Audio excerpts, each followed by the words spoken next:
तो दोस्तों नमस्कार। आज हम आए हुए हैं गुरु की नगरी गोल्डन टेम्पल में। सबसे पहले तो दर्शन करिए गोल्डन टेम्पल के और फिर चलेंगे जलियांवाला बाग की तरफ। आज के इस ब्लॉग में हम आपको जलियांवाला बाग दिखाने वाले हैं। तो दोस्तों दर्शन करके हम निकले हैं सीधा मार्केट की तरफ। आप देख सकते हो मार्केट में काफ़ी चहल पहल है। काफ़ी दूर दूर से, हालांकि देश विदेश से भी यात्री यहाँ पे श्री दरबार साहिब में माथा टेकने के लिए आते हैं। यहाँ कुछ स्कूली बच्चे हैं एनसीसी के नवल विंग के, जो एक रैली टाइप निकाल रहे हैं। तो दोस्तों दरबार साहब के कुछ मिनटों की दूरी पर ये मोनूमेंट आपको देखने को मिलेगा। ये मोनूमेंट उन क्रांतिकारियों का है, उन शहीदों का है जिन्होंने अपने प्राणों के बलिदान जलियांवाला बाग में दे दिए थे। जैसा कि आप भी जानते हैं 13 अप्रैल 1919 में जनरल डायर को एक खबर मिली कि कुछ लोग जलियांवाला बाग में इकट्ठे हो रखे हैं। जनरल डायर जो समय ब्रिगेडियर रैंक पे था, जनरल डायर ने अपने सैनिकों की टुकड़ी को लिया और निहत्थे भारतवासियों पर ताबड़तोड़ गोलियां बरसानी शुरू कर दी। ये मोनूमेंट के नीचे आप देख रहे हैं, ये नाम है उन लोगों के जिन्होंने अपने प्राणों का बलिदान जलियांवाला बाग में 13 अप्रैल 1919 को दिया था। तो दोस्तों ये वो रास्ता है जिस रास्ते से जलियांवाला बाग में उस समय लोग अंदर घुसे थे। और इस रास्ते की दीवारों पे एंट्री है ये, इसकी दीवारों पे आप देख सकते हो आकृतियों को उकेरा गया है जो उस वक्त के माहौल को बयान करती है। यहाँ पे हिंदू मुस्लिम सिख ईसाई सभी आपसी भाईचारे के साथ इस संकरे रास्ते से होते हुए जलियांवाला बाग के मैदान में इकट्ठे हुए थे। हम वो दोनों रास्ते आपको दिखाएंगे। एक रास्ता ये है जो एंट्री का और एक वो जो एग्जिट। तो दोस्तों चलिए इस रास्ते से होते हुए जलियांवाला बाग का सफ़र शुरू करते हैं और कोशिश करते हैं आपको अंदर का माहौल भी दिखाने की।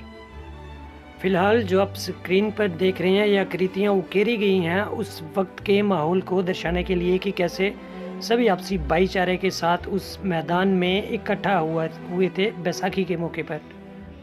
और उन भारतीयों पर, उन निहत्थे भारतीयों पर जनरल डायर ने कायराना हरकत करते हुए 13 अप्रैल 1919 को ताबड़तोड़ गोलियां बरसा दी थी, जिसमें कई लोग मारे गए थे। इन कृतियों को अगर आप ध्यान से देखेंगे तो आप पाएंगे कि हिंदू मुस्लिम सिख ईसाई हर कोई खुशी खुशी इस मैदान के अंदर बातचीत करते हुए जा रहा था। आप अंदाज़ा लगा सकते हैं कि उस वक्त का क्या माहौल रहा होगा। तो दोस्तों रास्ता ख़त्म होते ही एक गैलरी दिखाई देती है। ये सामने जो गैलरी है इसमें उन्होंने तमाम वो चीज़ें जलियांवाला बाग हत्याकांड से जुड़ी हुई उसमें इस गैलरी में दर्शाई गई हैं। ये बाहर का माहौल है। जैसे ही हम ग्राउंड के अंदर दाखिल होते हैं, उस मैदान के अंदर दाखिल होते हैं, ये उस समय का नज़ारा है। आप देख सकते हैं ये काफ़ी खुला ग्राउंड है। तो दोस्तों ये रास्ता जा रहा है उस कुएँ की तरफ जिस कुएं में उस गोलीबारी के वक़्त लोगों ने छलांग लगा दी थी।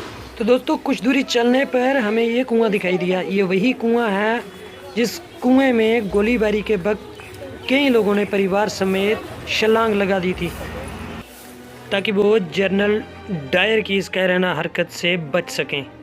इस कुएं को अब प्रशासन द्वारा ढक दिया गया है, कवर कर दिया गया है। उस दौरान ये कुआं खुला ही हुआ करता था। अगर आप नज़दीक आके या यहाँ के देखेंगे तो ये कुआं काफ़ी बड़ा है और इस कुएं का सन्नाटा कहीं ना कहीं उस वक्त की दास्तां को बयान करता है। दोस्तों यकीन करना ये बहुत ही मार्मिक पल है। उस वक्त की सारी यादें इस कुएं को देख के ताज़ा हो जाती हैं।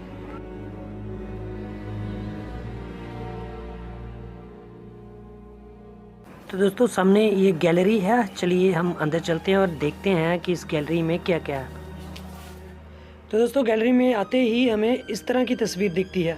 जैसे ये सामने तस्वीर है, इसमें बताया गया है कि 13 अप्रैल 1919 इस नरसंहार के बाद 14 अप्रैल को गुजरांवाला में अंग्रेज़ों ने लोगों पर हवाई जहाज़ से बम बरसाए। अमृतसर में हुई गोलाबारी के खिलाफ प्रदर्शन कर रहे लोगों पर 3 विमानों ने बमबारी की। घरों, सभाओं, महिलाओं और बच्चों पर भी बमबारी की गई। जलियांवाला बाग हत्याकांड का विरोध कर रहे 30 लोगों को मौत की सज़ा भी सुनाई गई थी। ये दूसरी तस्वीर है, इसमें ये दिखाया गया है कि कैसे हंटर स्मिथी ने जनरल डायर के कुकृत्यों को सही ठहराया था। दोस्तों, जब जनरल डायर ने ये कुकृत्य किया था तो देश विदेश में सवाल उठने लगे थे, जिसके लिए एक कमेटी का गठन किया गया, जिसका नाम था हंटर कमेटी। उन्होंने जनरल डायर के इस कुकृत्य को बिल्कुल सही ठहराया था। इसी की तस्वीर इस गैलरी में लगाई हुई है।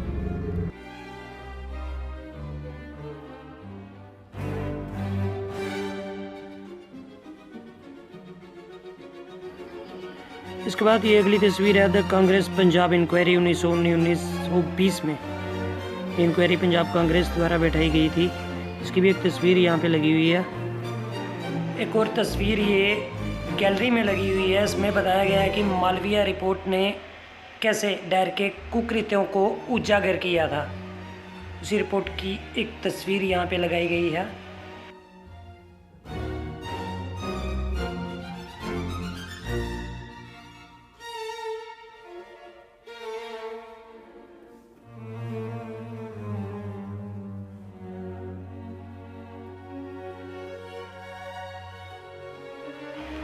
उसके बाद अमृतसर में हुए कांग्रेस सेशन की ये तस्वीर भी यहाँ पे लगी हुई है।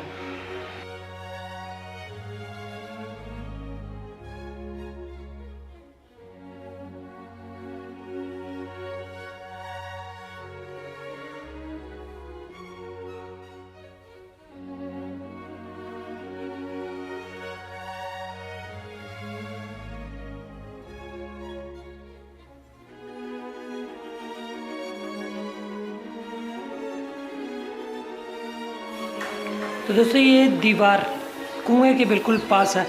ये दीवार उस समय इस दीवार को फांद कर भागने की कोशिश की होगी लोगों ने। इस दीवार पे आप देख सकते हैं गोलियों के निशान साफ दिखाई दे रहे हैं और उस वक्त के हालात को बयान कर रहे हैं कि कैसे जनरल डायर ने ये कुकृत्य किया था। सबसे पहले हम वहाँ से घुसे थे, एंट्री से हम आए थे। उसके बाद हमने कुआं देखा और यहाँ पे गोलियाँ चलाई गई थी जनरल डायर द्वारा, वो हमने देखा। तो आगे भी हम आपको दिखाएंगे। चलिए चलते हैं। एक स्मारक दिख रहा है सामने, चल के ना इसको देखते हैं कि ये स्मारक किस चीज़ का। तो इतिहास की मैं आपको बता दूं एक बात, जलियांवाला बाग की अगर आप यहाँ पे कभी विज़िट करने आओगे ना, तो उस कुएं को देख के, उन चली हुई गोलियों को देख के आप कहीं ना कहीं फ्लैशबैक में चले जाएंगे। आप महसूस करेंगे कि उस समय क्या हुआ होगा इन दीवारों को देख के। और दो ही रास्ते हैं उसके, वो भी हम आपको दिखाएंगे, एक आने का रास्ता और एक निकलने का रास्ता। हाँ, तो ये देखिए, ये पहले तो दिखा देंगे पीछे दीवार है, यहाँ पे गोलियाँ चली हुई और यहाँ पे लिखा भी हुआ है। इस दीवार का अपना एक ऐतिहासिक महत्व है क्योंकि इस पर गोलियों के 28 चिन्ह, जिन्हें जनरल डायर के आदेश से बिना कोई चेतावनी दिए उन लोगों पर चलाया गया था, आगे ये मिट गया और यहाँ से फट चुका है। ऐसा प्रतीत होता है, अगर आप भी देखोगे ध्यान से, तो ये दीवार यहाँ तक है। जिस टाइम जनरल डायर ने गोलियाँ चलवाई थी उस टाइम हो सकता है लोगों ने इन्हें फांदने की कोशिश की हो उस टाइम, इन दीवारों को, है ना। ये आप देख सकते हैं खिड़कियाँ भी थी उस टाइम, तो वो हाइट होएगी दीवार की। ये जो ईंटें लगी हुई दिख रही हैं आपको, तो उन अपनी जान को बचा के भागते हुए लोगों पर, भारतीयों पर जनरल डायर ने उस समय ये गोलियाँ चलवाई थी। इसके निशान भी हैं और हर जगह को मार्क किया हुआ, मैं बता दूँ। आप सोच सकते हैं कितना, वैसे तो हम अगर बात करें तो वैसे बड़ा आसान है ना बताना कि ये जलियांवाला बाग है, यहाँ पे ऐसे ऐसे हुआ था, लेकिन उस चीज़ को अगर हम महसूस करने जाएं तो कहीं ना कहीं हमें यह एहसास होता है कि हमारे बुज़ुर्गों ने कितनी ज़्यादा कुर्बानियाँ दी हुई हैं हमारे देश को आज़ाद कराने के लिए। देखने को तो ये अब सिर्फ घूमने तक की जगह रह गई है, लेकिन जब जब भारतीय क्या कोई विदेशी भी आके देखेगा तो वो पक्का एक बार जनरल डायर को ज़रूर कोसेगा कि कैसे उसने अपनी कायराना हरकतों से निहत्थे भारतवासियों पे गोलियां चलवाई थी।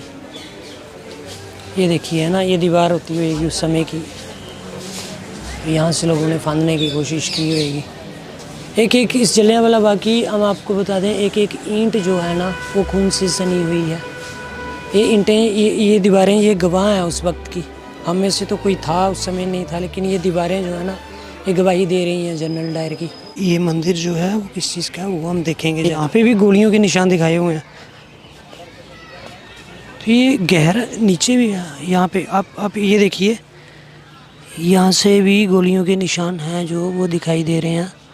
बाहर की तरफ दीवार है और दीवार के इस तरफ इन्होंने गोलियों के निशान जो हैं वो दिखाए हुए हैं, लगे हुए हैं। लिखा हुआ late trumpets of freedom beat in every heart and all sing in a chorus forward. ये soldiers of young India, क्योंकि प्रीतपाल सिंह है। इसके बाद एक ये दूसरा, इसके ऊपर लिखा हुआ है जीवन एक संघर्ष है, चाहे वह किसी मनुष्य का हो या राष्ट्र का। ये सारी बातें इन पे लिखी हुई हैं। जीवन एक संघर्ष है, फिर चाहे वो मनुष्य का हो या राष्ट्र का। सारे यहाँ से अच्छा हिंदुस्तान हमारा, हम बुलबुलें हैं इसकी गुलसिता हमारा। ये मोहम्मद इकबाल द्वारा लिखा गया। इसके बाद में ये है take a pledge on your own life that you will remove slavery from Hindustan. Couplet from Ghadar di Goonj. Ghadar di गूंज, ये गदर द गूंज का किनारा है ना। ये सारे स्लोगन उस समय के जो लिखे हुए हैं ना, वही सारे वही स्लोगन है यहाँ पे जो उकेरे हुए हैं इन्होंने सारे स्लोगन ना। तो यहाँ पे शहीद उधम सिंह जी का लिखा हुआ, I do not care about the sentence of death, it means nothing at all, I do not care about dying और anything, we are suffering from the British empire, I am not afraid to die, I am proud to be die. ये शहीद उधम सिंह जी ने बोला हुआ है कि डर आपको लगता होगा, हमें नहीं लगता। तो दोस्तों ये है दूसरा रास्ता जलियांवाला बाग से बाहर जाने को। उस वक्त जनरल डायर ने दोनों रास्तों को बंद करवा दिया था। तो ये था हमारा ब्लॉग जलियांवाला बाग को लेकर। उम्मीद करते हैं आपको पसंद आया होगा। मिलेंगे जल्दी एक नए ब्लॉग के साथ, तब तक के लिए नमस्कार।